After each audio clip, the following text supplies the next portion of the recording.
Frog कुछ लोग गलत फहमी पालते हैं कि अर्थवाम सिलेबस में है, कोई कहता है कॉकरोच है, कोई कहता है फ्रॉग है। बेटा तीनों हैं, कभी ना कभी तीनों से क्वेश्चन आए हैं। ठीक बच्चों, आपको कंप्लीट हर चीज़ पढ़नी है।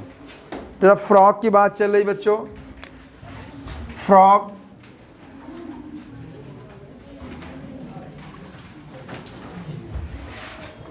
समझे बेटा। सबसे पहले मेरे बच्चे देखेंगे फ्रॉग।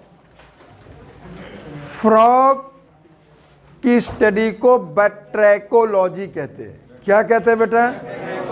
फ्रॉग की स्टडी को क्या कहते हैं? बैट्रैकोलॉजी कहते हैं। बैट्रैकोलॉजी कहते हैं।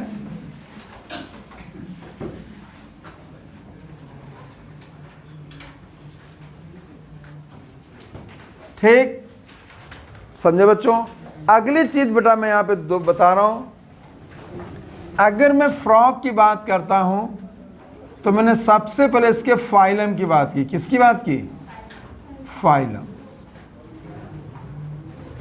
ठीक, फाइलम होता है कॉर्डेटा। कौन होता है बेटा? फाइलम क्या होता है? हर चीज समझिएगा इसमें।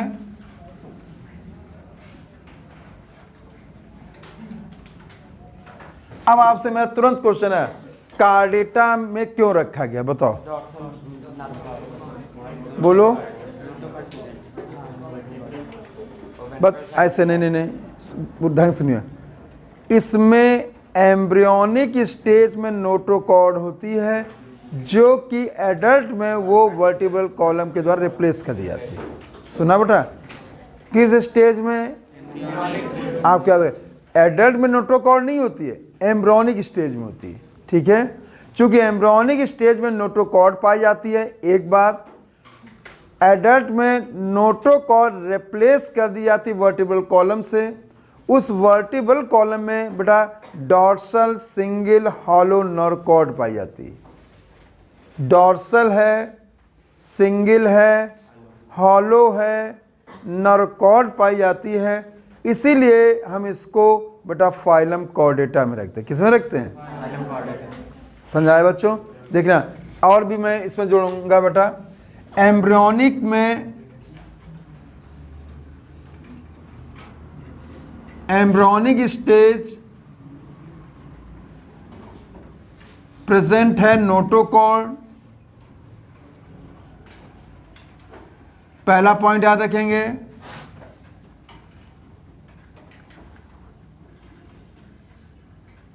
Adult stage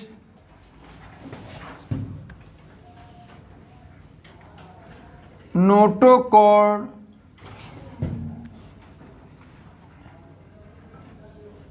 replaced by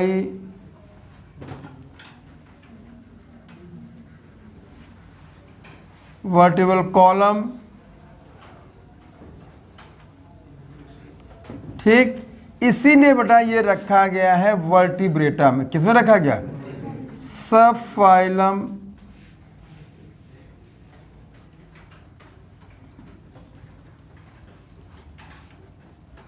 vertebrata. ठीक बच्चों, फाइलम कॉर्डेटा है, सब फाइलम वर्टिब्रेटा है। ठीक, इसके बाद इसका क्लास जो है एम्फीबिया है। क्लास एम्फीबिया में इसलिए रखा गया है dual habitat, moist and slippery skin. आए बच्चों? चूंकि इसका हैबिटेट कैसा है? डुअल। ये सीखेंगे, हर चीज का रीजन है। डुअल हैबिटेट है। डुअल हैबिटेट का मतलब हुआ बेटा ये लैंड में भी रहता है और फ्रेश वाटर में भी रहता है। डुअल हैबिटेट है, ठीक, लैंड पे भी रहता है और ये फ्रेश वाटर में रहता है। क्लियर हो गया बच्चों?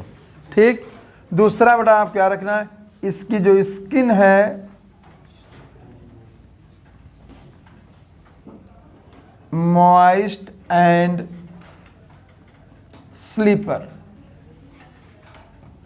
स्लिपरी है, चिकनी है, समझे बेटा, नमी है और चिकनी वाली है, ये चीज़ें हैं पाई जाने का है, इनको ये चीज़ दी गई है बेटा। ठीक है, देखो सबसे पहले आपको देखिएगा स्टडी को बट्रैकोलॉजी कहते हैं बेटा। ठीक, पहला पॉइंट आपको याद रखना है। देखिए जो भी पढ़ो उसका रीजन जरूर मालूम हो। हम आपको ये नहीं पढ़ा देंगे फाइलम जो है कार्डेटा, अब कार्डेटा फाइलम तो आपने याद किया है, क्यों है कार्डेटा में आपको मालूम होना चाहिए। मैंने कहा सब फाइलम वर्टिब्रेटा, तो आपको मालूम है वर्टिब्रेटा में क्यों है। क्लास एम्फीबिया, तो आपको मालूम है क्यों है बेटा, समझ आ गया। मैंने सब चीज़ बताई। कॉर्डेटा में इसलिए है क्योंकि एम्ब्रियोनिक स्टेज पे नोटोकॉर्ड है, एडल्ट में जब नोटोकॉर्ड है तो कॉर्डेटा हो गया, एडल्ट में इसको रिप्लेस कर दिया वर्टिब्रल कॉलम ने तो ये वर्टिब्रेटा हो गया। और एडल्ट में आप देखिए इसकी स्किन जो है मॉइस्ट एंड स्लिपरी है, और ये डुअल हैबिटेट में पाया जाता है, बड़ा लैंड में भी पाया जाता है और फ्रेश वाटर, इसलिए एम्फीबिया हो गया, क्लास एम्फीबिया। तीनों बातें समझ में आ गई बच्चों। ठीक, एनसीईआरटी के साथ चलेंगे हम लोग। ठीक है, तुरंत बेटा देखिए पहली लाइन देखो बच्चों, frog live both land and fresh water. बेटा ये जमीन और फ्रेश वाटर में रहता है, मीठे जल में रहता है जिसे हम कह सकते हैं। तो एक बात तो क्लियर हो गई, फ्रॉग मैराइन कभी नहीं होता है। बात समझा क्या, फ्रॉग मैराइन कभी नहीं होता है। जो भी पॉइंट नोट करेंगे एनसीईआरटी पे नोट करेंगे, उन्हीं को लाइनों को मैं एक्सप्लेन कर रहा हूँ, समझे बच्चों। फिर आगे बढ़िए, in class amphibia phylum Chordata. अब देखिए यहाँ पे मैंने तीन चीज़ों को बात किया है। इन्होंने क्लास एम्फीबिया, मैंने कहा फाइलम कॉर्डेटा है, सब फाइलम वर्टिब्रेटा है, क्लास एम्फीबिया है। ठीक बच्चों, और इसका जूलॉजिकल नेम जो है जूलॉजिकल नेम राना टिग्रीना है। कौन, क्या नाम है बेटा, याद करो। ठीक, अब आपको मुझे जवाब देने बेटा। हमने यहाँ पे इनवर्टिब्रेट रिप्रेजेंटेटिव एनिमल के रूप में एनिलिडा को बताया, जूलॉजिकल नेम बताइए। अर्थवर्म का बताइए, फैटिमा एंड लुब्रिकस। ठीक, काकरोच का बताइए, पेरिप्लेटा अमेरिकाना। ठीक, फ्रॉग का बताइए, राना टिग्रीना। पहले तो ये बात क्लियर हो गई बेटा, समझ आ गई सर बच्चों। एनिलिडा में मैंने रिप्रेजेंटेटिव में अर्थवर्म बताया, आर्थ्रोपोडा के रिप्रेजेंटेटिव मैंने कॉकरोच बताया, और कॉर्डेटा के रिप्रेजेंटेटिव मैंने फ्रॉग बताया। ठीक है बेटा, बहुत नहीं, इनकी बस स्ट्रक्चर्स आपको आना चाहिए। ठीक है, ये आपको याद करना बेटा। देखिएगा जैसे हम लोग आगे बढ़ते हैं यहाँ पे तुरंत, most common species found in India Rana tigrina. Rana tigrina. अगली चीज बेटा आपको यहाँ पे देखना बेटा, देखेंगे। ठीक, देखिए राना टिग्रीना हो गया। अब मैं यहाँ पे और अगली चीज समझाना चाह रहा हूँ बेटा। देखिए मैं इसको हटा सकता हूँ बेटा, ठीक है, देखिएगा, हाँ पूरा कंप्लीट हटा दूँ। ठीक, ये देखिए याद करना आपको, जो स्पेलिंग या जो चीज़ ना समझा तुरंत पूछ लीजिएगा। ठीक है, अब देखिए अगला जो पैरा की बात यहाँ पे हो रही है फ्रॉग में, आपको सभी को ध्यान देना है कि जो अगला टॉपिक आ रहा है कि जो फ्रॉग है, ठीक, इसमें बहुत अच्छे समझना, फ्रॉग के केस में इसका टेम्परेचर भी चेंज होता है, कलर भी चेंज होता है, इसका रेस्टिंग स्टेज भी चेंज होता है। सुना मैंने कुछ बोला? पहले इस चीज जैसे मैं समझा रहा हूँ इस तरह समझ। फ्रॉग के केस में टेम्परेचर भी चेंज होता है, कलर भी चेंज होता है, इसका हैबिटेट भी चेंज होता है, और इसका रेस्टिंग स्टेज भी चेंज होता है। सब चेंज वाली चीज़ें। कैसे? देखिए, अगर इन्वायरमेंट का टेम्परेचर चेंज है तो फ्रॉग के भी बॉडी का टेम्परेचर चेंज होगा। ऐसे एनिमल जिनके बॉडी का टेम्परेचर एक्सटर्नल इन्वायरमेंट के अकॉर्डिंग चेंज होता है, उनको हम पहले से एक्सटर्नल इन्वायरमेंट के अकॉर्डिंग चेंज होता है, उनको हम एक्टोथर्मल भी कहते हैं। क्या कहते हैं? आपके एनसीईआरटी में एक्टोथर्मल नहीं दिया गया, लेकिन जब इकोलॉजी पढ़ें तो वहाँ एक्टोथर्मल शब्द आएगा। ठीक है बच्चों, जिनका बॉडी टेम्परेचर ध्यान देगा बाहरी इन्वायरमेंट के अकॉर्डिंग चेंज होता है, बाहर के अकॉर्डिंग इन्वायरमेंट के द्वारा चेंज होता है, उसे एक्टोथर्मल कहते हैं। एक्टोथर्मल वाले एनिमल को हम कोल्ड ब्लडेड भी कहते हैं। क्या कहते हैं? क्या कहते हैं बच्चों? ठीक, कोल्ड ब्लडेड को हम पोइक्लोथर्मल भी कहते हैं। क्या कहते हैं? बात समझ रहा? तो पहली ये 3 बातें आपको याद रखनी बेटा। ठीक, जो फ्रॉग है ये एक एक्टोथर्मल, बॉडी टेम्परेचर चेंज होने वाला, कोल्ड ब्लडेड है और या पोइक्लोथर्मल है। ठीक, अगली चीज़, ये लैंड पे भी हो या ग्रास पे भी हो, अपने जो स्किन का कलर उसको भी चेंज करता है। देखना, जब ये स्किन के कलर को चेंज करता है बेटा, तो इस घटनाक्रम को हम कैमोफ्लेज कहते हैं। क्या कहते हैं? क्या कहते हैं बेटा? बात समझे? और जब ये इन्वायरमेंट प्रोटेक्ट करता है एक अपने दुश्मनों से, जैसा इन्वायरमेंट, जैसे मान लो ग्रासी है और ग्रासी जगह फ्रॉग भी है, तो अपने स्किन को भी ग्रासी कलर का कर लेता है, जिससे इसका जो एनिमीज़ है, जो इसका दुश्मन, उसको आइडेंटिफाई नहीं कर पाता है। ठीक है, तो जब ये जो इन्वायरमेंट प्रोटेक्शन के द्वारा इन्वायरमेंट के अकॉर्डिंग जो चेंज करके कलर और अपने एनिमीज से प्रोटेक्ट कर, उसे कैमोफ्लेज कहते हैं। क्या कहते हैं? बात समझाए बच्चों? और देखिए ये कैमोफ्लेज हो गया। अगली बात बहुत ध्यान से, जो इसका कलर है वही कलर इन्वायरमेंट का है, मतलब इन्वायरमेंट के अकॉर्डिंग ये कलर का नकल करना, इसे मिमिक्री कहते हैं। क्या कहते हैं? तो आपको कैमोफ्लेज मिमिक्री में अंतर मालूम होना चाहिए बेटा। ठीक है, ये बात समझ आ गई बच्चों?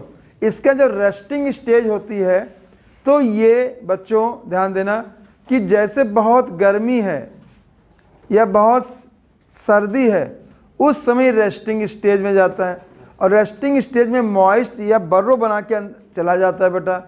उस कंडीशन में जब ये बहुत ज़्यादा गर्मी है, उस स्टेज को हम एस्टिवेशन कहते हैं। क्या कहते हैं? क्या कहते हैं? और इसी चीज़ को हम समर स्लीप भी बोलते हैं। क्या बोलते हैं बच्चों? ठीक, और अगर ये बहुत सर्दियां आ गई तब भी वही कंडीशन में चला जाता है, और जो ये कंडीशन होती है इसको हाइबरनेशन बोलते हैं। क्या बोलते हैं? बात समझे बच्चों? ठीक, और जब ये विंटर स्लीप करता है उससे हम क्या बोलते हैं? हाइबरनेशन। क्या बोलते हैं? और जब समर स्लीप है तो एस्टिवेशन। ये बात समझा गया? ये बात क्लियर हो गई? तो 3 बातों पे गौर करना है इस जगह आपको। ये चीज़ यहाँ लिखने की जरूरत भी नहीं थी, तो समझाने की जरूरत है। इसका कलर भी चेंज होता है, इसका टेम्परेचर भी चेंज होता है, ये इसका रेस्टिंग भी चेंज होता है। बात समझा ना? और इसका हैबिटेट भी चेंज होता है। 4 चेंजेस की मैंने बात की। समझे बच्चों? पहला बॉडी टेम्परेचर चेंज की बात की, दूसरा मैंने इसके कलर की चेंज की बात की, तीसरा मैंने इसके रेस्टिंग स्टेज चेंज की बात की, चौथा हैबिटेट चेंज की बात की। कभी लैंड पे रहता है, कभी फ्रेश वाटर में रहता है। कितनी बात समझाई बच्चों? पूरी बात क्लियर हो गई? ठीक, बड़े ध्यान से यहाँ पे एनसीईआरटी देखिएगा, यहाँ से क्वेश्चन रखते हैं। ठीक है, हम लोग ये ख़त्म करके फिर प्लांट फिजियोलॉजी में पहुँचेंगे ना। हाँ, अच्छे से पढ़िएगा उसको। ठीक, अच्छा, जितना अभी तक हम लोगों ने पढ़ा बड़ा सबको समझाया था, कोई प्रॉब्लम तो नहीं? एनसीईआरटी कोई समस्या तो नहीं आ रही? ठीक, वहाँ बता जरूर दीजिएगा। समझ में बच्चों को नहीं आ रहा, ये समस्या मेरी है, याद नहीं कर रहे हैं, ये समस्या बच्चों की है। तो दोनों को अपनी अपनी प्रॉब्लम्स मालूम है। ठीक है बेटा? ठीक, इतना भरोसा आप लोगों ने किया तो मैं उस पर खरा उतरूँगा। देखिए, आपने हम पे किया तो मैं उतनी मेहनत करूँ, हम आप पे करें तो आप भी याद करने में कोई कसर न छोड़िएगा। ठीक है, और इस बार सिलेक्शन बहुत अच्छी रैंक से लेना है। सिलेक्शन नहीं लेना है, अच्छी रैंक से लेना है। सिलेक्शन तो बहुतों को होंगे। ठीक है? हाँ बेटा, कुछ पूछना? ठीक, अब हम लोग इसको बड़े ध्यान से देखते हैं एनसीईआरटी क्या कहती है बच्चों। देखिए बच्चों ध्यान देना, they do not have constant body temperature, इसको बॉक्स में करो। ऐसे एनिमल जिनका बॉडी टेम्परेचर कांस्टेंट नहीं होता है, ठीक, इनका बॉडी टेम्परेचर जो होता है वो किसके अकॉर्डिंग चेंज होता है? इन्वायरमेंट के अकॉर्डिंग। बात समझाए बच्चों? ठीक, देखिएगा, such animal is called cold blooded, क्या कहते हैं बेटा? या फिर पोइक्लोथर्म्स कहते हैं, क्या कहते हैं? ये पॉइंट आपको याद रखना है बेटा, क्या कहते हैं बेटा? ये शब्द आपको याद रखना है।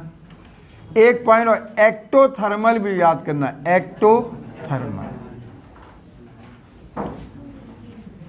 ये बात समझ आया बच्चों? ठीक, ऐसे एनिमल जिनका बॉडी टेम्परेचर क्या होता है? वेराई करता है अकॉर्डिंग टू एनवायरमेंट, उनको हम बेटा 3 नामों से जानते हैं। एक तो कोल्ड ब्लडेड, मैंने नहीं लिखा आपके पास, अभी मैंने बता दिया है। दूसरा एक्टोथर्मल, ये एनसीईआरटी में नहीं, यहाँ नहीं दिया, इकोलॉजी में दिया गया है। तीसरा पोइक्लोथर्म्स, क्या कहते हैं? ये बात समझा गया? ठीक है, हाँ बेटा क्या पूछना है बेटा? क्या बेटा? नहीं बेटा, एक मिनट, वो चीज़ जो वाइड रेंज है टेम्परेचर में रहता है उसे यूरी थर्मल कहते हैं, जो नैरो रेंज में रहते हैं उनको क्या कहेंगे? स्टीनोथर्मल, वो चीज़ अलग है। बात समझे बेटा? मतलब हम कम टेम्परेचर भी रह लें, हम बहुत ज़्यादा भी रह लें, जैसे हम हैं 10 डिग्री में भी रह लेंगे, 50 डिग्री में भी रह लेंगे, बहुत ज़्यादा लंबे सकते हैं लेकिन रह सकते हैं, तो रेंज के आधार पे वो। ठीक है, आपको ये शब्द याद रखना। देखिए, ऐसे एनिमल जिनका टेम्परेचर चेंज होता है उनको क्या कहा जाता है?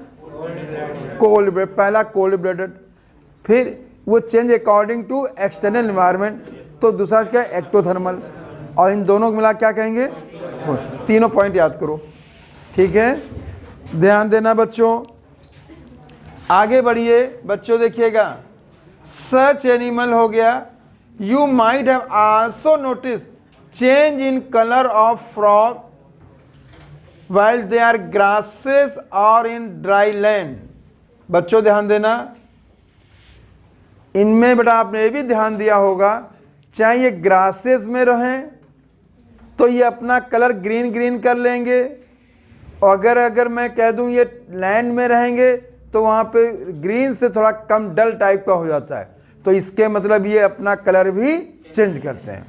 तो इसका फ्रॉग का बच्चों एक बात और, फ्रॉग का बॉडी टेम्परेचर चेंज होता है कि बॉडी कलर चेंज होता है कि हैबिटेट चेंज होता है कि तीनों? आ गया? है, समझ आ गया बच्चों? बड़े ध्यान से पढ़िएगा। दे हैव एबिलिटी, एबिलिटी को बॉक्स में करो, change the colour to hide them from their enemies. बच्चों ध्यान दें, इसे कैमोफ्लेज कहते हैं। क्या कहते हैं? कैमोफ्लेज कहते हैं। इसको बॉक्स में करिए, कैमोफ्लेज कहते हैं। इसको क्या कहता है? कैमोफ्लेज। ठीक, और प्रोटेक्टिव कलरेशन को मिमिक्री कहते हैं। क्या कहते हैं? मिमिक्री। दोनों पॉइंट को याद रखिएगा। ठीक, आगे बढ़ जाए। देखिए, अगर इसने अपना कलर एनिमीज से प्रोटेक्ट करने के लिए किया है तो कैमोफ्लेज हो गया। ठीक, एबिलिटी हो गई। बात समझे? और उसने अपना कलर, जैसे मिमिक्री माने क्या होता है? नकल करना। कई लोग हमारी नकल कर सकते हैं, हम आपकी नकल कर सकते हैं। कर सकते नहीं करते हैं? हो सकता है करते भी हों, या नहीं तो रूम पे करते होंगे जाके। कौन पंडित जी?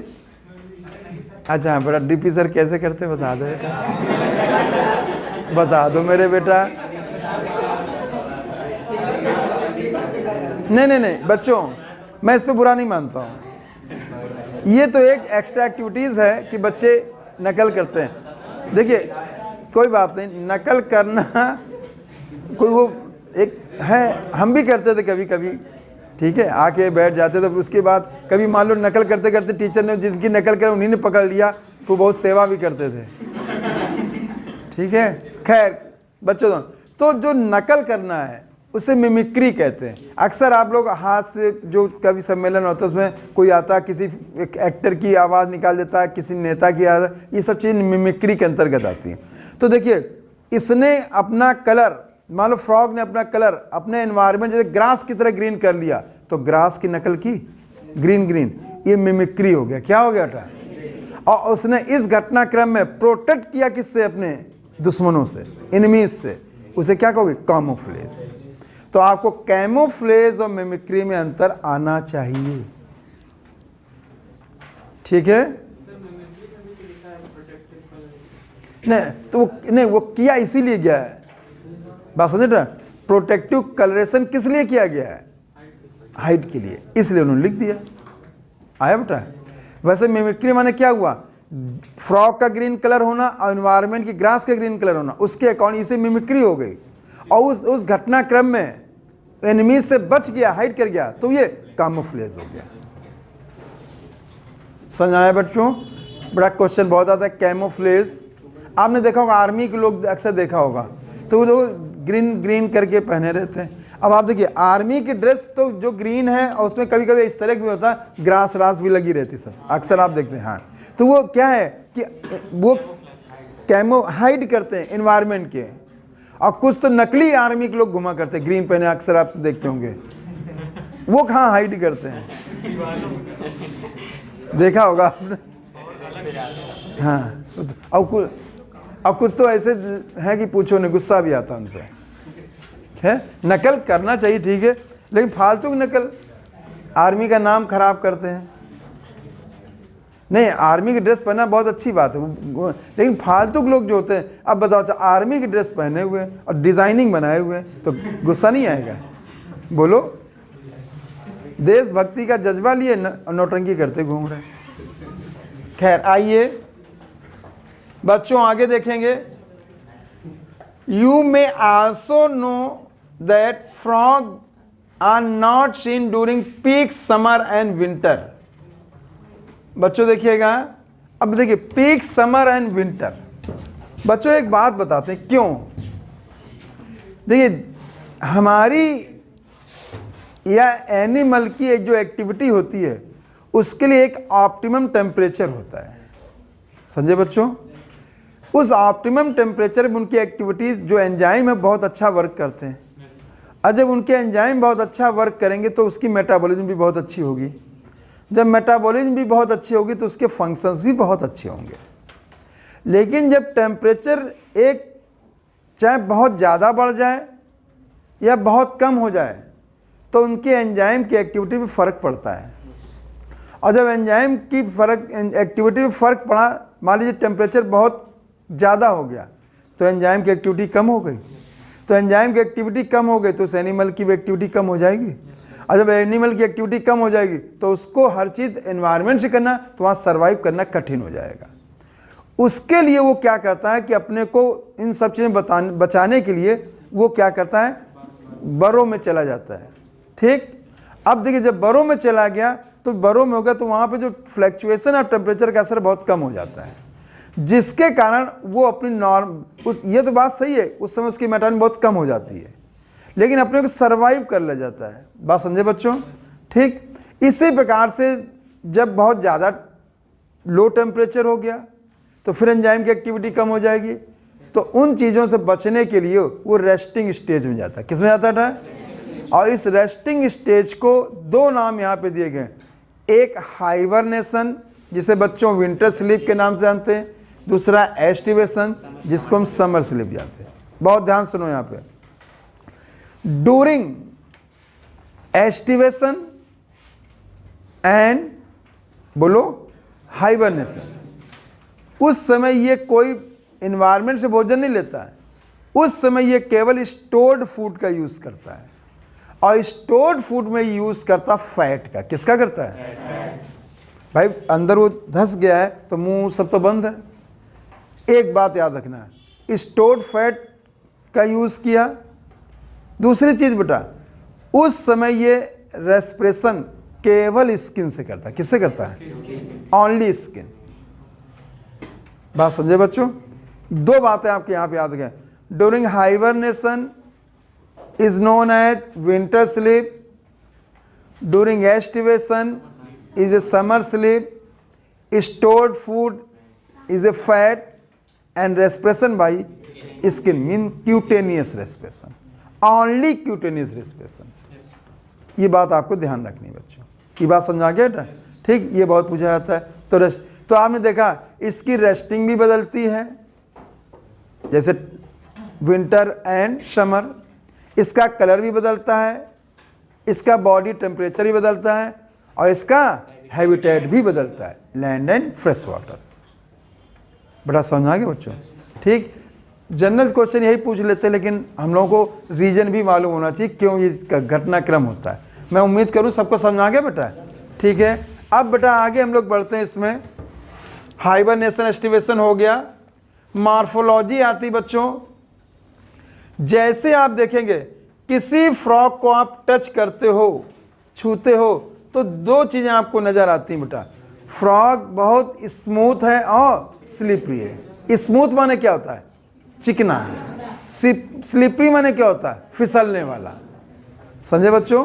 कभी फ्रॉग पकड़ा आप लोगों ने? हैं? बोलो।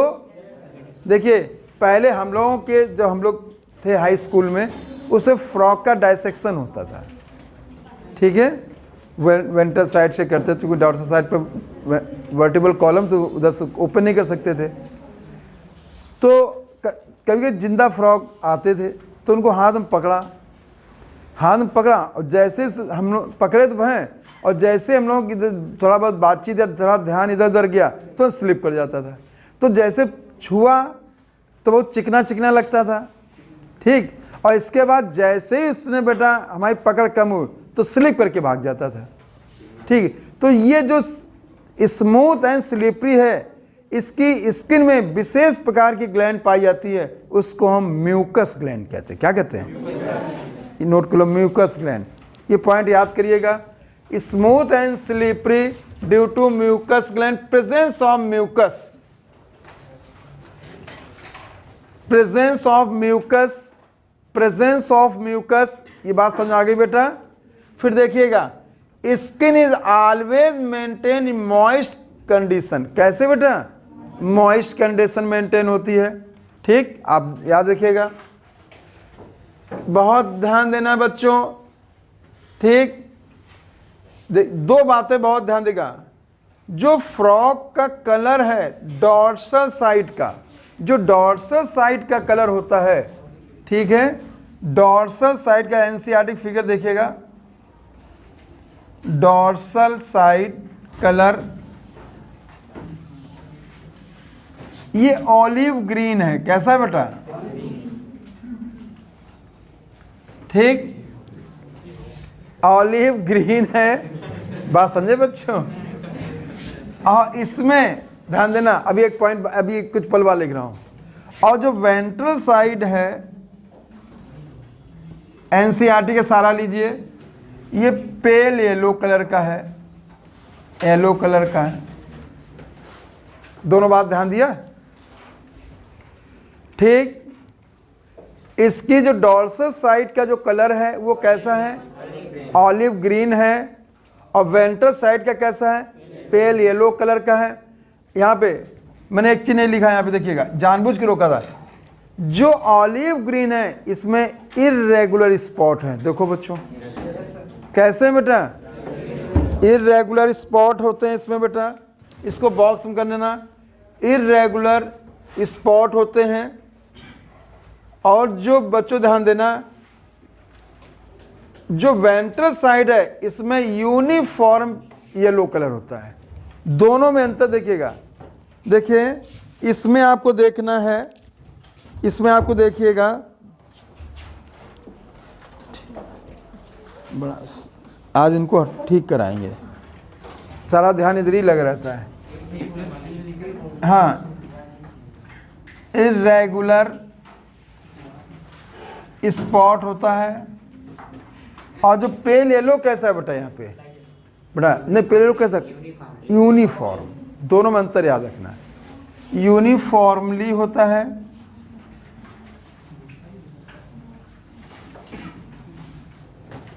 ठीक बच्चों देखो, डॉर्सल साइड का कलर ऑलिव ग्रीन है विद इरेगुलर स्पॉट, आप फिगर में भी देख सकते हो बेटा, ठीक है। दूसरा ventral side pale yellow colour का है और ये यूनिफॉर्मली है। ये बात समझा है बच्चों, ठीक। इंपॉर्टेंट चीज है, पूछी जा सकती है, ठीक। आगे आएंगे बच्चों मेरे, देखिएगा बहुत ध्यान से देखना बच्चों। सबसे इंपॉर्टेंट चीज है, frog never drinks water absorb through the skin. ये पूरा पूरा बॉक्स में करो बच्चों, ध्यान देना। फ्रॉग जो है कभी पानी नहीं पीता है और ये वाटर को हमेशा स्किन से लेता है। किससे लेता है? ठीक। अब आपको यहाँ पे एक बात ध्यान रखना है बेटा, हम दो ही एग्जाम्पल बताएंगे, बाकी और देखिएगा। एक मैमल भी है जो पानी कभी नहीं पीता, कंगारू रैट।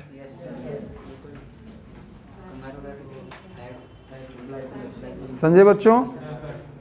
अब ये आपको ध्यान देना है। देखिए अगर ये क्वेश्चन रखता है कौन सा एनिमल है जो कभी पानी नहीं पीता, तो आपका फ्रॉग और कंगारू रैट दोनों आ जाएगा। लेकिन उसने कह दिया कौन सा एम्फीबिया, तो फ्रॉग। कौन सा मैमल, कंगारू रैट। बाकी उसकी चर्चा हम लोग आगे करेंगे बेटा, ठीक है। तो ये वाटर को किससे लेता है? स्किन से, स्किन से एब्जॉर्ब करता है, ठीक। तो मैं यहाँ पे एक बात कहूँगा, फ्रॉग ईटिंग करता है कि ड्रिंकिंग करता है? केवल ईटिंग, नो ड्रिंकिंग। आया? क्लियर हुआ? फ्रॉग ईटिंग करता है कि ड्रिंकिंग? पीता नहीं है।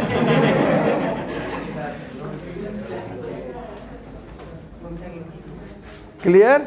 अच्छा बच्चों, आप लोग ईटिंग करते हो कि ड्रिंकिंग? दोनों। बस अब ड्रिंकिंग में वाटर की बात हो रही मेरी, और तो अब आप लोग कहीं मतलब ले जाओ, आप जानो, ठीक। समझाए बच्चों? क्लियर हो गया? थोड़ा कि कम? ज़्यादा? अरे वेरी गुड। आगे आए मेरे बच्चे, बहुत ध्यान देगा। देखेंगे body of frog divisible into head and trunk. जो फ्रॉग है बच्चों, अगर देखेंगे body of frog is divisible into head and trunk, neck and tail absent. अगर ये भी बहुत बढ़िया क्वेश्चन बन सकता है। अगर मैं फ्रॉग की बॉडी की बात करता हूं,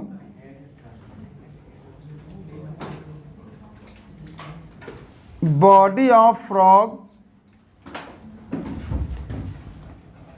तो इसमें हेड है,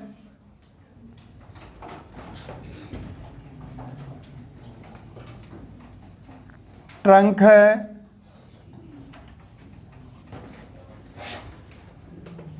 नो क्या नहीं पाए? दो चीजें, नेक एंड टेल, ठीक है। ये पॉइंट याद रखना, नो नेक एंड टेल। समझ में आया बेटा? ठीक है, ये चीज आपको याद रखना है। फिगर एनसीईआरटी का ही देखिएगा, जैसा दिया गया है उसी के अकॉर्डिंग बनाना है बच्चों, ठीक। आगे मेरे बच्चे देखेंगे आईज आर बल्जेस। आगे इंपॉर्टेंट चीज है यहाँ पे, neck absent, above the mouth pair of nostril is present. Mouth के ऊपर क्या पाई जाती है? नॉस्ट्रिल। हम लोगों के माउथ के ऊपर क्या है? नॉस्ट्रिल्स, ठीक है। याद रखिएगा, मैं फिगर बना नहीं रहा हूँ, समय लगेगा, लेकिन आपको एनसीईआरटी है तो उसी के अकॉर्डिंग बता दे रहा हूँ, ठीक। आईज उभरी हुई होती है बेटा, आप देख सकते हैं, और covered by nictitating membrane. Very very important, nictitating membrane है। निक्टेटिंग मेम्ब्रेन इसमें पाई जाती बच्चों, निक्टेटिंग मेम्ब्रेन पाई जाती है।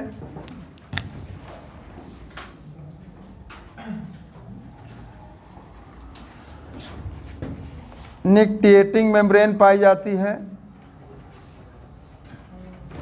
जो निक्टिएटिंग मेम्ब्रेन है इसका काम है प्रोटेक्शन। क्या काम है?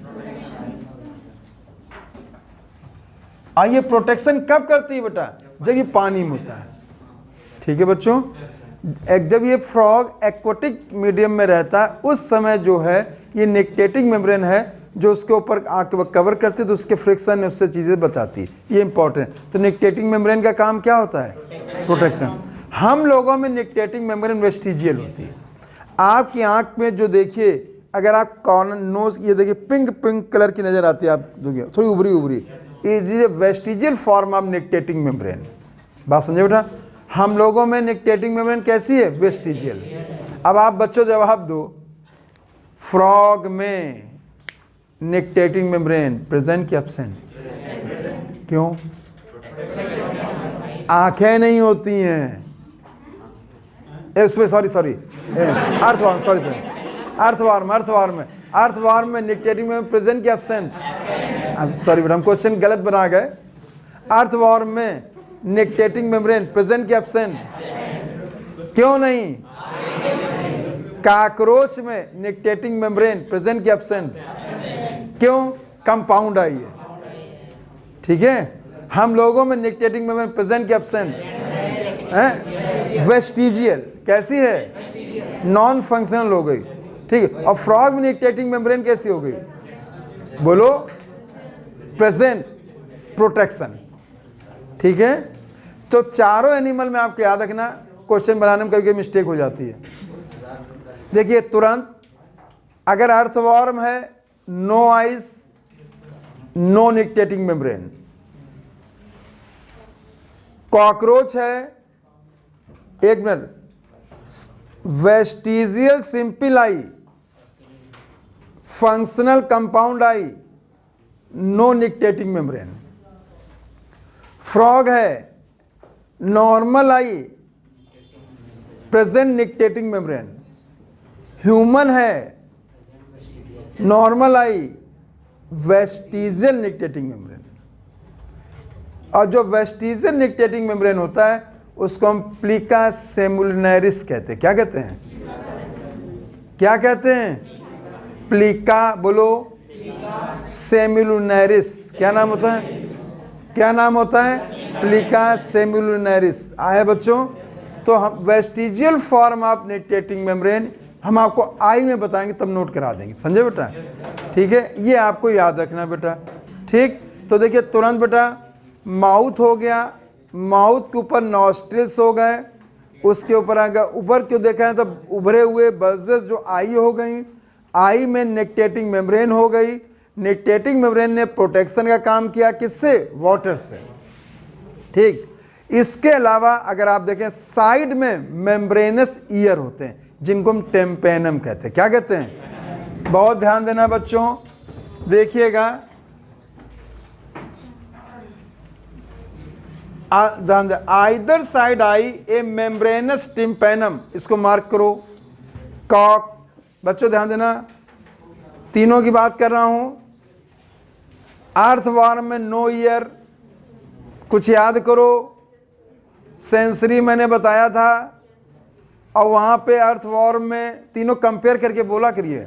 जब अर्थवॉर्म में मैंने कहा था तो वहां पे देखने का कोई काम ही नहीं था, वहां लाइट इंटेंसिटी से अंदाजा लगाता था, और टच को बेटा वो वाइब्रेशन से बताता था। याद आया? याद आया? अब और टेस्ट को वो कीमो से बताता था, कीमो रिसेप्टर। ठीक, अब आइए कॉकरोच में आते बेटा। कॉकरोच में जो एंटीना है, माउथ पार्ट्स, वहाँ सेंसरी स्ट्रक्चर्स होते हैं बच्चों। ठीक है, और वहाँ पर अगर कॉकरोच की बात की जाती है तो वहाँ पे बेटा कोई भी ईयर नहीं होता, वो सारे के काम करता था बेटा उसके माउथ पार्ट्स और एंटीना। एंटीना भी करता था, माउथ पार्ट्स भी करते थे।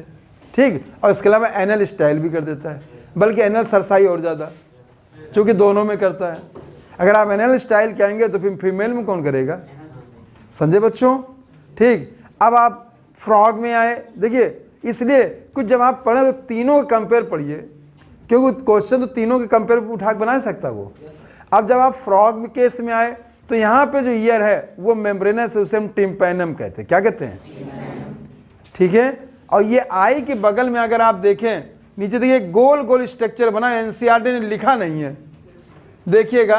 अगर आप गौर करें इसमें तो इस तरह से इन्होंने बनाया है, यहाँ पे आई बनाया है, ये आई हो गई बेटा देखिएगा, ठीक, ये माउथ हो गया, और यहाँ पे गोल गोल बना है, ये देखो बना, देखिए फिगर, ठीक, वहाँ लिख लो बेटा इज ए टिम्पैनम।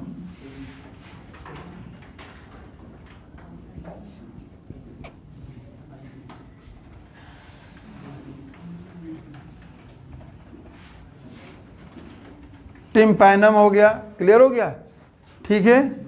ये आई हो गई, ये माउथ हो गया, ठीक। ये पॉइंट आपको ध्यान देना बेटा। जो तो फ्रॉग के केस में जो ईयर है वो कैसा होता है? मेम्ब्रेनस, ठीक है। और मेम्ब्रेनस उसका नाम है टिम्पैनम। बेटा ध्यान दो, अगर हम आपको इसको थोड़ा और आगे बताने की कोशिश करेंगे तो वो उसी तरह जैसे हम लोगों का मेम्ब्रेनस होता है, कान का पर्दा होता है, वो भी टिम्पैनिक मेम्ब्रेन कहलाता है। क्या कहलाता है? बात समझे? हम आपसे चर्चा करेंगे सेंसरी ऑर्गन की बात करें तो उसी से मिलता जुलता, इसीलिए इसका नाम टिम्पैनम रखा गया है। बोलो समझ में आया? इधर देखो बेटा, ठीक। आगे देखिए, साउंड सिग्नल्स को लेता है, बहुत ध्यान देना। Four limbs and hind limb help, बहुत इंपॉर्टेंट चीज है। जो इसके फोर लिम्स हाइंड लिम्स हैं वो 4 प्रकार का मूवमेंट दिखाते हैं। सबसे पहले स्विमिंग, वॉकिंग, लीपिंग, बर्रोइंग, चारों को बॉक्स में करिए। जो इसके लिम्स हैं वो 4 प्रकार का मूवमेंट दिखाते हैं बेटा। एक कौन हो गया? स्विमिंग, दूसरा वॉकिंग, तीसरा लीपिंग, चौथा बर्रोइंग। मतलब ये तैरता भी है, लिम्स का यूज करेगा, वॉक भी करेगा तो लिम्स का यूज करेगा। लीपिंग मैंने क्या होता है? उछल, ये देखा होगा उछल उछल चलता है, समझा रहा कि नहीं आ रहा है? Is known as leaping and burrowing, जब ये कीचड़ कीचड़ में धंसा रहता है। तो ये जो घटनाक्रम है, ये सभी जो चीजें करता है ये लिम्स के द्वारा करता है। बहुत अच्छे सीखो बच्चों, ध्यान देंगे, फिगर पे गौर करेंगे। जो इसके 4 लिम्स होते हैं वो छोटे होते हैं और 4 लिम्स में 4 डिजिट पाई जाती हैं। देखिएगा बच्चों, 2 बातें हैं। अगर मैं यहाँ पे बात करूँ 4 और 4 दोनों में अंतर है। इस 4 का मतलब अग्र और इस 4 का मतलब 4, ठीक है। तो जो फ्रॉग के 4 लिम्स होते हैं, 4 लिम्स होते हैं बेटा, इसमें 4 डिजिट होती हैं। कितनी डिजिट होती? 4। ये आपको ध्यान रखना है बच्चों, ठीक। और जो हाइंड लिम्स हैं वो लार्ज होते हैं, बड़े होते हैं, ज़्यादा मस्कुलर होते हैं और उनमें 5 डिजिट्स होती हैं। कितनी होती हैं? ये दोनों आपको पॉइंट याद रखना है बेटा। 4 लिम्स में 4 डिजिट हैं, हाइंड लिम्स में 5 डिजिट हैं, और डिजिट के बीच में हम स्किन पाई जाती है, उसको वेब कहते हैं। क्या कहते हैं? और वो वेब जो होती है स्विमिंग में हेल्प करती है। किसमें करती है बेटा? स्विमिंग में हेल्प करती है। स्विमिंग में हेल्प करती है। 2 पॉइंट आपको देखिए, देखना बच्चों। The 4 limbs and hind limbs, ये चारों बातें याद रखना है। Swimming, walking, leaping and burrowing. The hind limbs and in 5 digit they are larger and muscular than 4 limbs and of 4 digits। आए बच्चों? बच्चों तो 4 लिम्स में कितने डिजिट? 4। हाइंड लिम्स में कितने डिजिट? 5। ये बात अंतर समझ में आ गया बेटा? बना देखिए, लार्जर कौन है? Hind limbs. मस्कुलर कौन है? Hind limbs. स्मॉलर कौन है? लेस मस्कुलर कौन है? 4 लिम्स। ये आपको याद करना है, ठीक। हम फिगर की ज़्यादा चर्चा नहीं कर रहे हैं। Frog exhibit sexual dimorphism. करिए बेटा, देखिए बच्चों, देखिए इसमें सेक्सुअल डायमॉर्फिज्म पाई जाती है। बात समझे बेटा?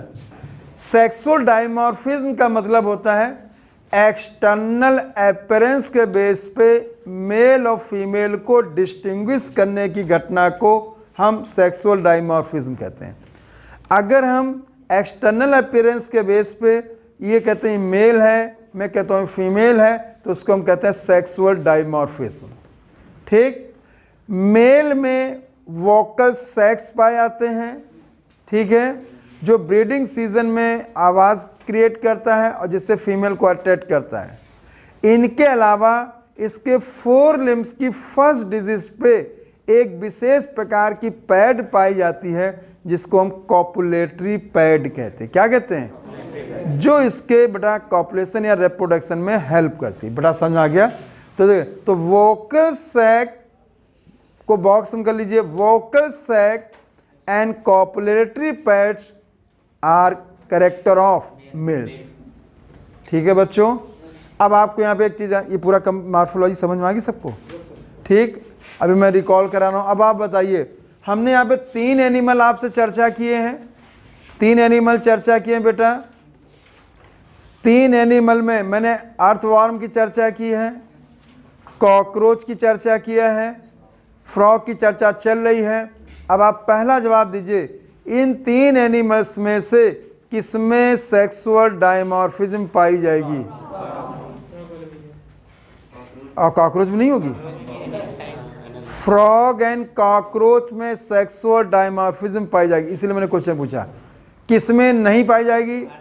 अर्थवॉर्म। क्यों नहीं पाई जाएगी? क्योंकि मोनोसियस है। आए बच्चों, समझ आ गया? चूंकि अर्थवॉर्म जो है बाइसेक्सुअल है, हर्माफ्रोडाइट है और कैसा है? मोनोसियस। ये बात समझ में आ गई बच्चों? अभी क्वेश्चन बनाया जा सकता है। तो sexual dimorphism is absent in earthworm, present in cockroach and frog. मैंने आपसे एनल स्टाइल की बात की थी, तो आप याद करिए, कॉकरोच में चर्चा मेल कॉकरोच में है। मैं यहाँ पे वोकल सेक्स और कॉपुलेटरी पैड की बात कर रहा हूँ, तो मेल फ्रॉग की हो गया। समझे बच्चों? ठीक, यही चीज़ें पूछी जाती, इसी तरह याद करना। फिगर एनसीईआरटी का तैयार करिएगा। ठीक, जैसे जैसे मैं बता रहा हूँ बेटा, इसके फिगर पे देख लो, ट्रंक दिया गया, जहाँ दिया मैं बना भी सकता हूँ पूरा, लेकिन कौन सब लगाए? ट्रंक देखिएगा, हेड देखिएगा, आई देखें, टिम्पैनम मैंने बता दिया अभी चित्र में बेटा। 4 लिम्स में 4 डिजिट की बात की गई है, हाइंड लिम्स में 5 डिजिट की बात की गई है। आप देखिए, अगर डॉर्सल साइड है तो इरेगुलर स्पॉट है, ठीक है, और वेंट्रल साइड है तो यूनिफॉर्मली पेल येलो कलर का है।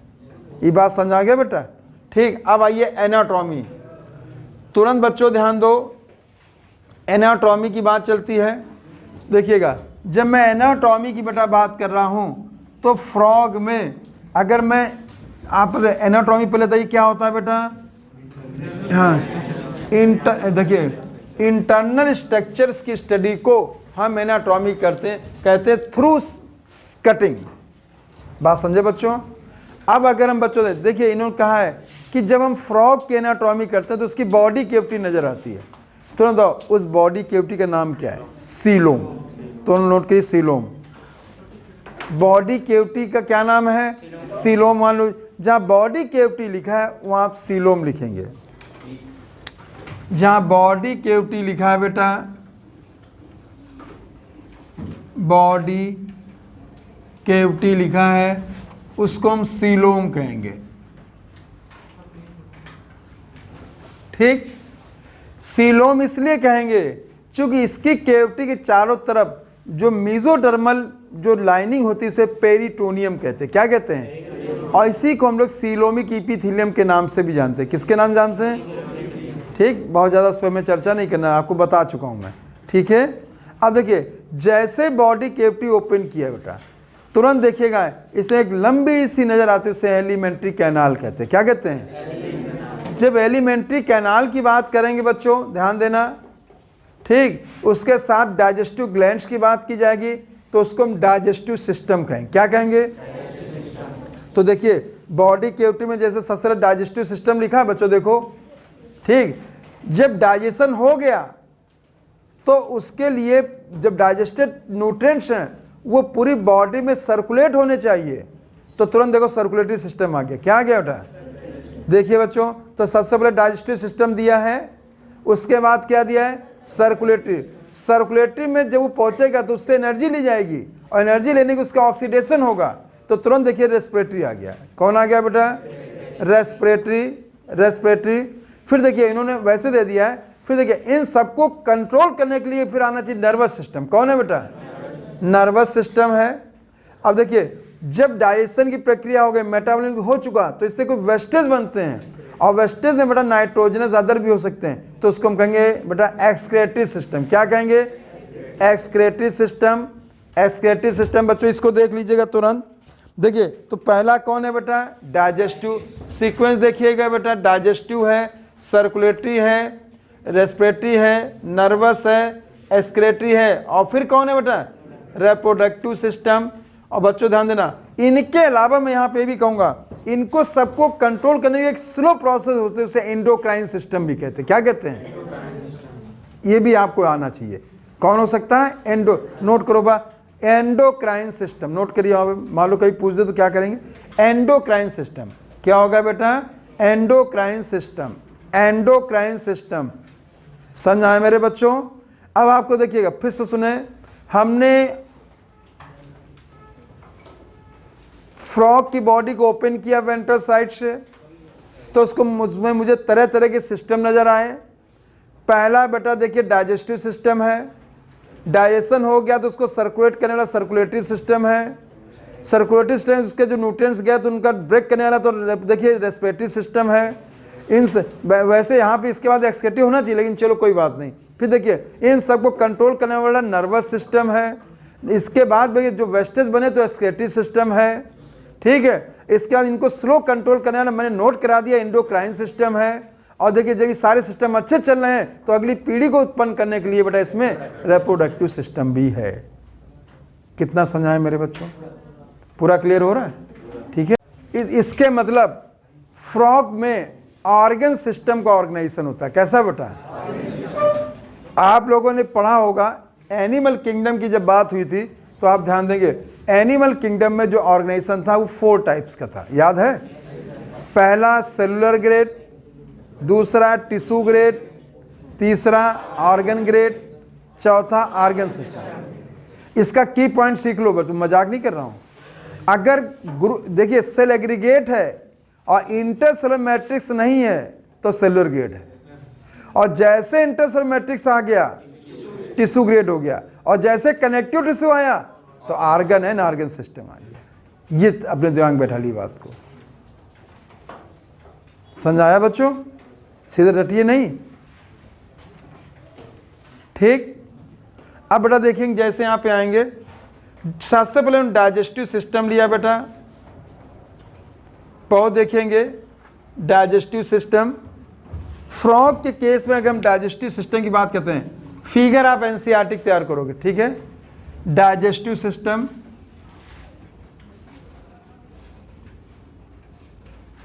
हम चाहते जल्दी से जल्दी आपकी प्लांट फिजियोलॉजी में पहुंचे, फिर एनिमल फिजियोलॉजी करा दें तो बहुत कुछ आराम मिल जाएगा, ठीक है। डाइजेस्टिव सिस्टम तो बहुत अच्छे से देखिएगा। सबसे पहले अगर आप देखेंगे तो सबसे पहले माउथ हो गया, ठीक। माउथ ओपन होगा बक्कल केविटी में। किसमें होगा? किसमें होगा? बक्कल।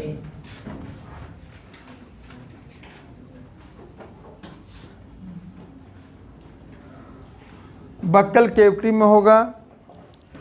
ध्यान देना बच्चों, ध्यान देना, फ्रॉग के केस में बक्कल केविटी में फूड का डाइजेशन नहीं होता है, इसमें डाइजेशन स्टार्ट स्टमक से होता है, ठीक है। हम लोगों में स्टार्ट बक्कल केविटी से होता है। आप याद करो अर्थवार में भी बेटा स्टार्ट लगभग बक्कल केविटी के पास सलेवरी ग्लैंड्स पाई जाती थी। ये बात समझा रहा बच्चों, ठीक। तो यहाँ पे देखिए, और काकरोच में भी स्टार्ट हो, वहाँ भी सलेवरी ग्लैंड्स पाई जाती थी। ठीक। तो देखिए ये सीक्वेंस पहले तैयार करना बच्चों। पहले माउथ हो गया, माउथ के बाद क्या हो गया, बक्कल केविटी। ठीक, मैं आज ये बताऊं फिर से फिगर से समझाऊंगा इसको। ठीक, हाँ तो फायरिंग से कितनी दूरी होती है, सलाइवा पहुंच गया, आ गया। स्लेवरी होती इंग्लैंड फायरिंग्स में, क्या नाम था, क्रोमोफिल, क्या नाम था। देखिए माउथ है, बक्कल केविटी है, बक्कल केविटी के बाद फेरिंग्स है। अगला पॉइंट मैं पूछूंगा, फेरिंग्स के बाद इसोफेगस, क्या है बेटा, इसोफेगस है,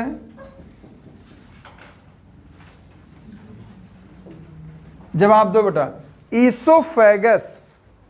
इसोफेगस अर्थवॉर्म के एलिमेंट्री कैनाल में है कि कॉकरोच के एलिमेंट्री कैनाल में है कि फ्रॉग के एलिमेंट्री कैनाल, तीनों। याद आया, आया बेटा। दूसरा क्वेश्चन जवाब दो, फेरिंग्स अर्थवॉर्म में है कि कॉकरोच में है कि फ्रॉग में, तीनों। आया बेटा। अब अगला क्वेश्चन देखते हैं, बताते कि नहीं। ईसोफेगस ओपन होता है स्टमच में, किसमें होता है, अब क्वेश्चन बनेगा बेटा। ठीक, स्टमक अर्थवार में होता है कि कॉकरोच में होता है कि फ्रॉग में होता है कि तीनों में होता है। कॉकरोच में स्टमक नहीं होता है। आया बड़ा क्वेश्चन। पहले बेसिक समझा फिर फिगर समझाएंगे, समझे बेटा। कुछ ऐसी चीज़ें इनमें ज़्यादा ज़रूरत नहीं है लेकिन फिर भी जानना चाहिए। ये क्वेश्चन नहीं मिल सकता बताओ बेटा, ठीक है। आप याद करो, अर्थवार में मैंने स्टमक की बात की थी तो 9 to 14 सेगमेंट की बात की थी। ठीक, मैंने कॉकरोच में स्टमक में ढूंढता रहा, मुझे नहीं मिला क्योंकि उसमें एब्सेंट होता है। ये मजाक में करूंगा आपसे, क्योंकि आप सीखो। ठीक, और आज मैं फिर फ्रॉग में जब पहुंच गया तो मुझे स्टमक मिल गया। आया बच्चों। फिर देखें, स्टमक जो ओपन होता है ये इंटेस्टाइन में होता है। किस में होता है, इंटेस्टाइन में होता है।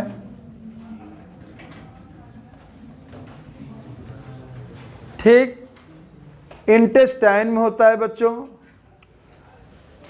इस इंटेस्टाइन का जो सबसे पहला पार्ट है उसे ड्यूडेनम कहते हैं। क्या कहते हैं, ये पॉइंट आपको याद रखना है बच्चों।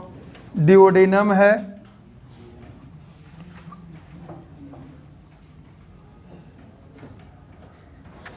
ड्यूडेनम के बाद इंटेस्टाइन का पॉजिटिव पार्ट रेक्टम है। कौन है बेटा, क्या है बेटा, रेक्टम है। और इसके बाद रेक्टम जहां पे ओपन उसे क्लोइका कहते हैं। क्या कहते हैं, हम बताएंगे क्यों कहते हैं, उसकी भी रीजन बड़ा सा। क्या कहते हैं बेटा, क्लोइका कहते हैं बेटा। ये बात समझ में आ गई मेरे बच्चों। ठीक, तो पहले तो आपको पहले ये सीक्वेंस याद रखना है। ठीक, आप देखो अर्थवॉर्म में भी एलिमेंट्री कैनाल का सीक्वेंस याद रखना आपको, कॉकरोच के भी एलिमेंट्री कैनाल का सीक्वेंस याद रखना आपको, और फ्रॉग के भी एलिमेंट्री कैनाल सीक्वेंस है। फिर इनके फंक्शन पे आएंगे। क्लियर हो गया। ठीक, तो अगर आप फ्रॉग की बात कर, अर्थवॉर्म का याद करके आए, मैं कल पूछूंगा, कॉकरोच का भी पूछूंगा। ठीक है, अब गुस्सा आ गया तो अभी पूछूंगा। ठीक है, देखिए सबसे पहले माउथ हो गया, mouth open into open into open into open into open into intestine के anterior part, then cloaca. Cloaca बेटा समझा गया बच्चों। ठीक, आइए बच्चों हम लोग इसके सीक्वेंस की बात करते हैं। बेटा देखिए, digestive system alimentary canal, digestive gland, digestive gland and alimentary canal short because, ये इंपॉर्टेंट करिए, फ्रॉग के एलिमेंट्री कैनाल शॉर्ट है। क्या है बेटा, और शॉर्ट इसलिए है क्योंकि ये कॉर्निवोर्स होता है। क्या होता है बेटा बच्चों, जो भी कॉर्निवोर्स होते हैं उनकी एलिमेंट्री कैनाल शॉर्ट होती है। ये बात क्लियर हो गई बेटा? ठीक, ये पॉइंट याद रखेंगे। Length of intestine reduce mouth open into buccal cavity, mouth open into buccal cavity lead to oesophagus through pharynx. आए बच्चों? ठीक है, ये लाइन देखिएगा। अगर मैं कहूँगा बक्कल कैविटी वो ईसोफेगस में ओपन होती है थ्रू फेरिंग्स, ये लैंग्वेज है। आप इसलिए मैं पहले सीक्वेंस लिख दिया। क्लियर हुआ बेटा? ठीक, आगे बढ़ जाइए। Oesophagus is short tube that open into stomach turn continue into intestine। तो आपने एक बात ध्यान दी होगी, अगर आप गौर करेंगे तो mouth, buccal cavity, pharynx, oesophagus, stomach, stomach के बाद इंटेस्टाइन, इंटेस्टाइन में फिर किसका नाम? ड्यूडेनम, फिर किसका? रेक्टम और क्लोएका। ये आपको याद करना है बेटा। ठीक है बेटा? फिगर एनसीईआरटी का ही देखिएगा, देखना है बेटा। यहां पे देखिएगा, oesophagus short tube open into stomach turn continue as the intestine, rectum finally open into cloaca, liver secrete bile that is stored in gallbladder।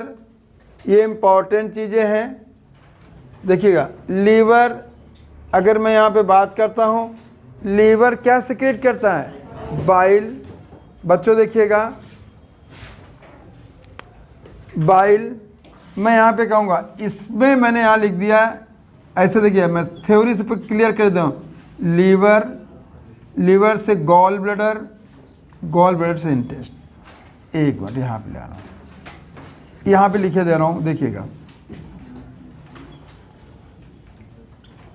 Liver है, लीवर सिक्रीट हुआ बाइल, बाइल स्टोर्ड हुआ गॉल ब्लैडर,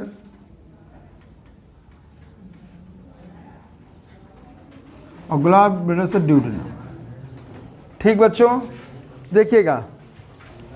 लीवर, लीवर का काम है bile बनाना। ये bile store होता है gall bladder में, और गॉल ब्लैडर से ड्यूडेनम में पहुंचता है। ठीक है बेटा? जो अभी इतना ही जानिएगा, बाइल का काम है इमल्सिफिकेशन ऑफ फैट। क्या काम है बेटा? हम फिजियोलॉजी में बात करें तब करेंगे, लेकिन अभी आप ये याद करो, चित्र एनसीईआरटी भाई तैयार करेंगे आप लोग। ठीक है, देखिएगा। इसका काम होता है emulsification of fat, emulsification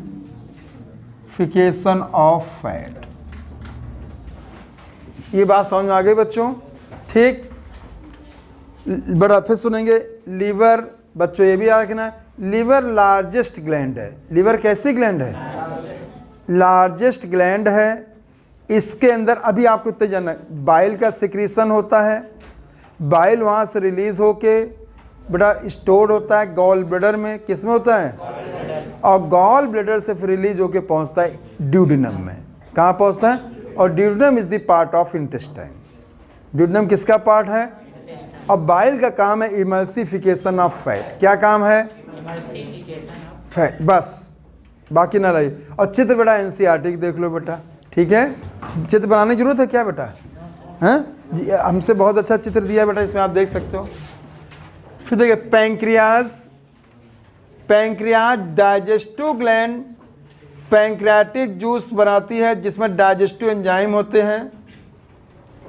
pancreas digestive gland है मेरे बच्चे। पैंक्रियाज एक मिक्स्ड ग्लैंड है। कैसी ग्लैंड है? नोट कर लो, यहाँ पे बढ़ा लो। पैंक्रियाज मिक्स्ड ग्लैंड होती है जिससे हार्मोन और एंजाइम दोनों सिक्रीट होते हैं। क्या सिक्रीट होते हैं? हार्मोन एंड एंजाइम दोनों सिक्रीट होते हैं बेटा। हार्मोन और एंजाइम दोनों सिक्रीट होते हैं। हार्मोन की बात एंडोक्राइन में की जाएगी, एंजाइम की बात यहाँ चल रही बेटा। देखेंगे बच्चों ध्यान देना, food captured bilobed tongue. Bilobed tongue का मतलब है आगे की ओर ये द्विविभाजित होती थी टंग बेटा, समझे बेटा। और ये बेटा जो ध्यान देना जुड़ी एंटीरियर पार्ट होती है, बात समझे बच्चों। देखिए जैसे मान लीजिए ये टंग है, ये 2 लोब हैं, इसके 2 लोब मान लीजिए इसको, ठीक है, और ये आगे जुड़ी है तो ये ऐसे फैलती है और किसी इंसेक्ट पकड़ा ऐसे मुड़ गए अंदर की ओर, तो इंसेक्ट को पकड़ के अंदर की ओर ले जाती है, ठीक है, बात समझे। जुड़ी कहाँ होती है? एंटीरियर एंड पे, ठीक, और बाई लोब्ड होती है और किसी भी इंसेक्ट को पकड़ के तुरंत बक्कल कैविटी में अंदर क्यों ले जाती है। इसके बक्कल कैविटी में डाइजेशन स्टार्ट नहीं होता, डाइजेशन की प्रक्रिया जो स्टार्ट होती है वो स्टमक से शुरू होती है। कहाँ शुरू होती है बेटा? ठीक है बेटा, ये पॉइंट समझ पाए बच्चों नहीं। जो इसकी टंग है उसमें कितनी लोब हैं? 2, इसीलिए उसको हम बाई लोब्ड कहेंगे। क्या कहेंगे बच्चों? ये इंपॉर्टेंट चीज है बच्चों, बाई लोब। बाई लोब करिए। Digestion take place by action, देखिए इंपॉर्टेंट लाइन है ये, digestion of food take place by action of HCl and gastric juice secreted by wall of stomach. आए बच्चों, जो डाइजेशन की प्रक्रिया है ये कहाँ से स्टार्ट होती है? स्टमक से। ये पॉइंट ऐसे याद करना, देखिएगा ये डाइजेशन स्टार्ट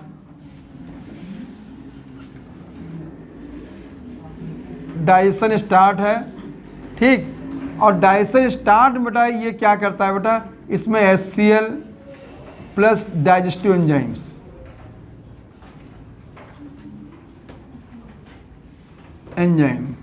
ये बात याद रहेगी, ठीक। अब यही क्वेश्चन पूछेंगे बेटा कि फ्रॉग के केस में एलिमेंट्री की कैनाल की किस पार्ट में फर्स्ट डाइजेशन प्रोसेस स्टार्ट होती है? स्टमक, ठीक है, बाकी जरूरत नहीं इतनी चीज़ें, पॉइंट याद करिए बहुत है, इसलिए हम इस पर ज़्यादा कुछ करना भी नहीं चाह रहे हैं।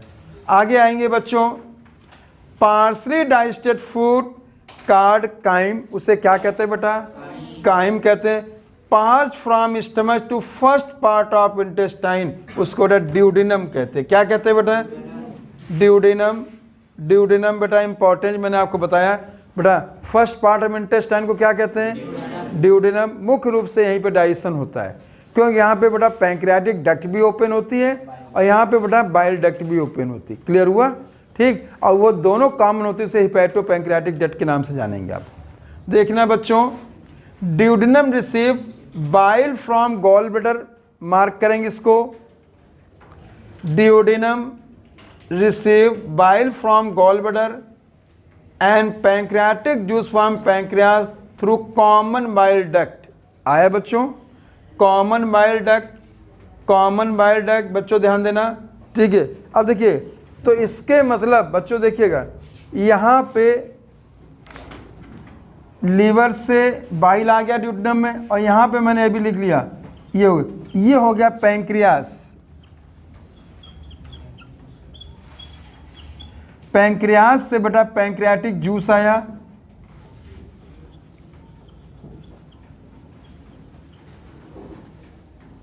पैंक्रियाटिक जूस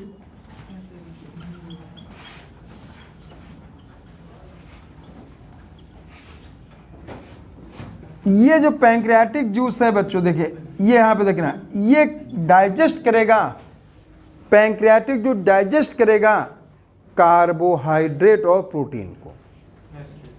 किसको करेगा? बहुत ध्यान देना, यहाँ पे इजी क्वेश्चन आपको ध्यान देना, ये डाइजेस्ट करेगा। अब फिगर सबसे ये चीज रही बेटा, आपको याद करना, फिगर आप एनसीईआरटी तैयार करेंगे, ठीक है। डाइजेस्ट करेगा बेटा कार्बोहाइड्रेट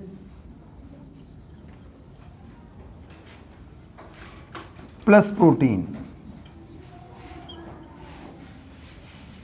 अब आप एक बात गौर करो बेटा, देखिएगा, लीवर से जो सिक्रीट हुआ तो बाइल है, उसने इमल्सिफिकेशन ऑफ फैट किया, ठीक।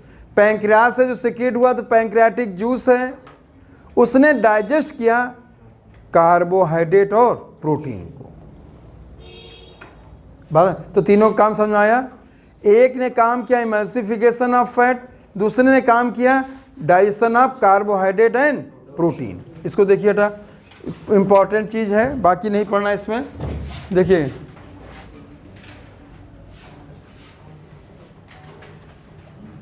ड्यूडेनम